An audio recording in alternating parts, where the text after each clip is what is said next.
doing all that work. But she's huge because, you know, some of the biggest safety concerns are when you're doing blood transfusions, and she's amazing. I gotta say, I've not had a blood transfusion, but I go to a doctor where I can look at all my stuff online. And what I think is a very simple doctor's appointment, I go online to look at, like, the summary, and there's, like, lab and blah, blah, blah, blah, blah, and there's so many people involved in this one 20-minute checkup. Yeah, it truly is a team. It is a team that you just don't realize. And until you just said that, I never really thought about it. I remember logging on and going, well, that's above my head. But the doctor says I'm good, so I'm not going to read into anything that's on here. Yeah. I think having my chart online, you know, we do the same thing at Children's, and most hospitals and clinics now are on electronic medical records. See, that was my first time. Yeah, I was like, safer. Oh, I can get online and look at everything. I think it's great to be able to do that, but I think it can also be very confusing too if you don't understand what's going on. Like, I have a stomach ache, and they have, like, this very long word for it, and I'm like, Yeah, I don't think I would ever look at my chart until I've already talked to the doctor. Yeah. And know what the situation is. And in most cases, your chart's not going to be available to you until you have talked to the doctor. Right. Yeah. So she is one of those unsung heroes. She is. She's amazing. All right, so my woman crush of the week is a real person outside of Hollywood. It's not someone I know, but it would be someone I would like to know. Marissa Mayer. She is 2015's America's Self-Made Woman. She has a net worth, not that this matters, of $380 million. Holy cow! She's 40 years old. She is married. She has a Bachelor of Arts in Science from Stanford University, a Master of Science from Stanford University. She was number 36 on Forbes' America's Self-Made Woman in 2015. She was number 22 on Power Women of 2015. She is Yahoo's one of their chief executives. Yeah. Wow. Chief's pay package, let's see, hold on. The Yahoo Chief's pay package jumped 69% to $42 million in 2014, making her one of the country's highest paid CEOs. Wow. Well, you gotta think Yahoo.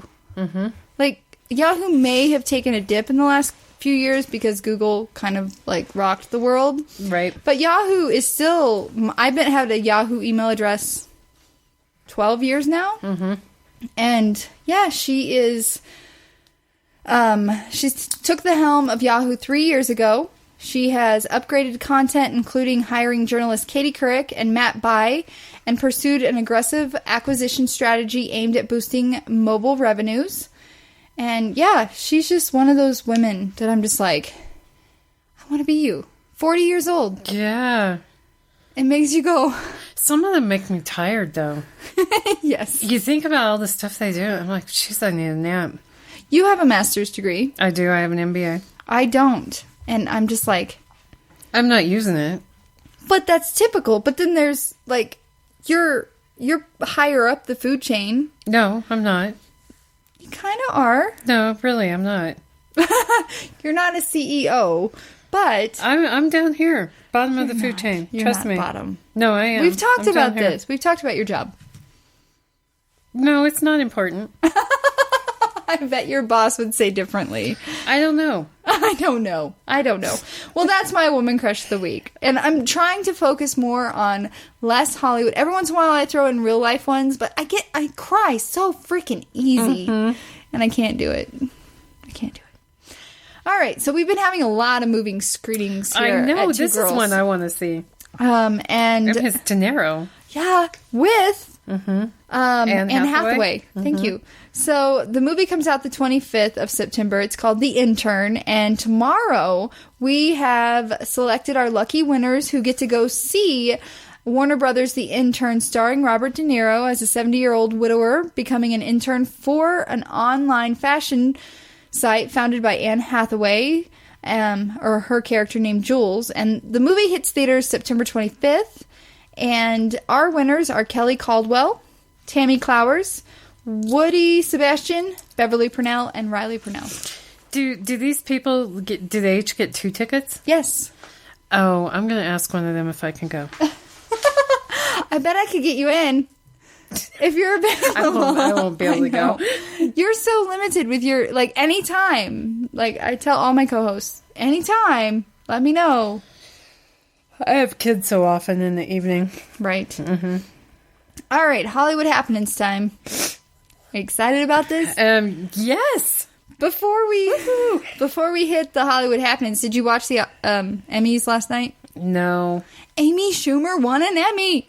Yay! Yeah, I was so excited. It's not on here because I made these notes on Saturday, but she won an Emmy, and I'm very excited for her. Don't ask me what the Emmy was, but she won. Yay. Go for her. I kind of don't care about the whole little Fashion Week thing. Okay, so we'll go on to the next one. John Stamos. I like him. He was at the Emmys. He actually just got out of rehab. I didn't even know he went into rehab. So a couple months ago, we talked about his DUI. And then it kind of faded off into the distance. And now he just got out of rehab. And then he was at the Emmys last night. So he's doing good. A history of him drinking, drugging, DUIs? I don't. I kind of feel like he's just wanting to get on the bandwagon of, you know... Like, I'm like he cool feels again. Like he feels left out. He has a show coming out this fall called, like, The Grandfather. Like, he's playing the grandfather. That man is hot for a 52-year-old. Yeah. That man is just hot. He is. He is. And then Jesse. Uncle Jesse. I loved him. Me too. Jessica Simpson was recently on the Home Shopping Network, and she appeared to be drunk, but according to the Home Shopping Network president, Bill Brand, she wasn't. I don't know. I watched the video. I kind of think she was. I don't blame her. Here's my thoughts. My thoughts are, I don't care. I love those shoes. Jessica Simpson shoes are amazing. They are so stylish and sexy, but they're not comfortable. You have to get the platform. Right. You do. You have to get the platform. Yeah, you have to get the platform, which lots of hers do, and she's got great bags, and I don't care. She can drink all she wants. There we go.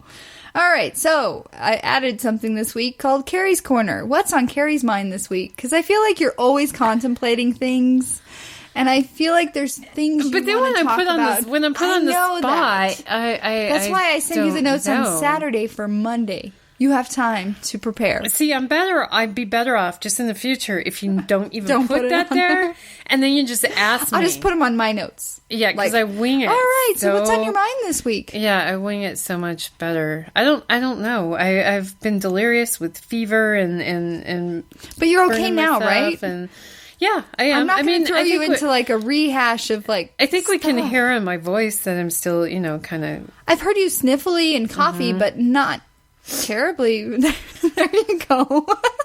On cue. All right, we'll move on to the chatter portion.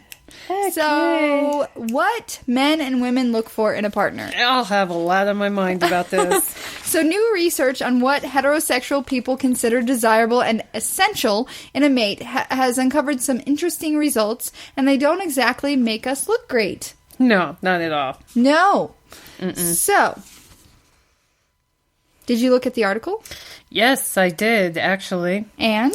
Well, I wish I could have seen more of it. I wish I could have actually seen the survey and seen, relative to other qualities, where are they putting this stuff? Like 80% of men want a partner with a slender body. 92% of men say it's desirable or essential that their partner is good looking. I want to know what this is relative to. What else was on this? I want to see the survey. Right. 97% of women want a mate with a steady income, but 74% of men want a mate with a steady income, which isn't the side that most people look at. It's usually, that girl's a gold digger. But I want to see if it's relative to other attributes, or if I want to see how the survey was worded to see if we really are this bad and this shallow. Because maybe this is taken out of context, and I want to believe it's taken out of context. Although from the things that I see, I don't think it is. I think we really are. You're in real life. You see it. Yes, I think we really are this shallow, and I think we've become more shallow with social media, more and more because shallow. People see your life, and they make more judgments. Right. Yeah. Right. And 69% of women want a partner who has made or will make a lot of money. Kind of the same thing. 47% of men are the same way. 46% of women say it's very important that their partner make at least as much money as they do. As a woman, I could see where that's... Yeah, sort of, except we have more purchasing power than we've ever had as women. And so it feels like, or what are we regressing? I don't think I'd have a problem if I made more money than my mate. Really? No, I don't think that I would. I have certainly been with men that I think would have a problem if I made more money than them. I think it would challenge their masculinity, and and maybe that's what I want to avoid. Yeah, because I've not been with anyone up until recently. I think I'm getting closer to being equal with my partner financially, and so I think it's always kind of given them a leg up in the man mind. Right. In my mind, I'm like, whatever. We split bills. We've always split bills. Right.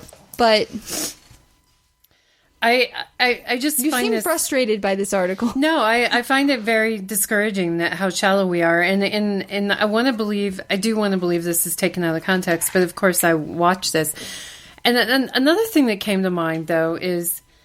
Well, first of all, people have their lists of, single people have their lists of what they want in a person, what they look for in a person. Which is funny. Tell me, when it comes to your list, because I know you have one. We all do. Yeah, I mean, in the back of my mind, of course, yeah. I know what things I like and what things I don't. Is Ken what works? That list? I think so. I think part of my challenge with Ken, and this is some place where he's very patient and he's very understanding. And like I said, I don't think he really feels like he has to label anything. I know what he feels about me, and it's strong and it's wonderful.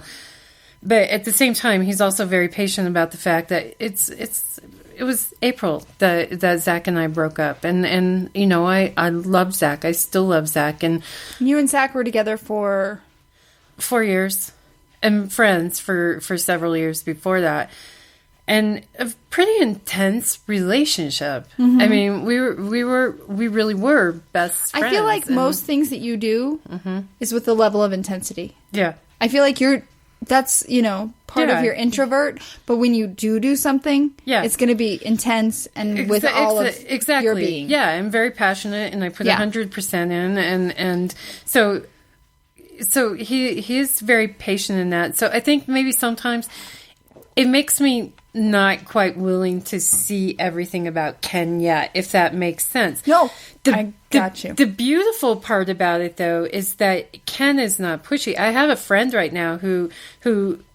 has a guy she keeps giving chances to, but the guy is so whiny and needy and I love you, and why don't you love me back? And, that whole thing. And I'm like, he's a girl. Right. He's a girl.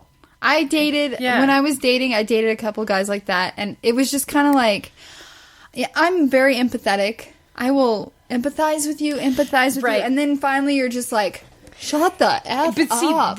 That's the thing, too. I'm very empathetic, too. I'm very compassionate. However, if I lose respect for you, it's all over. There's no chance I'm ever going to love you. I can care about you. You can be my friend. Is she at that point? I will never... Oh, she's so done with that. She is. I like alpha males. I like the very masculine, go after what they want kind of alpha males. Not needy, but at the same time are able to have the balls. They have the balls to show some degree of vulnerability. I don't like that play it too cool, because that's just the flip side of the needy. And it's player material. I don't want to get hurt. I don't want to get hurt, so I'm going to play it cool, and I'm going to let you chase me. Right? No, I don't like that. I like the alpha male. So going as far as list, but my list there's nothing shallow on my list. Nothing. Yeah. I mean, nothing. I want to be physically attracted to a guy, but I think my definition of what's attractive is very broad. I've also dated men who are extremely traditionally good looking, but after you date them for a little while, it's like, you're sometimes so it doesn't not. take a little while. Yeah. Sometimes it takes a couple dates and you're like, we look pretty together, but I need more. Yeah, or like the guy who's so hot, but he's just stupid. Yeah. And it's like, if I can't have a conversation with you, fine, you can look pretty for like one date. Yeah. And then after that, no. So Let's take a picture so I can look back on it. Yeah, and then, I mean, a good example, too, is that physician that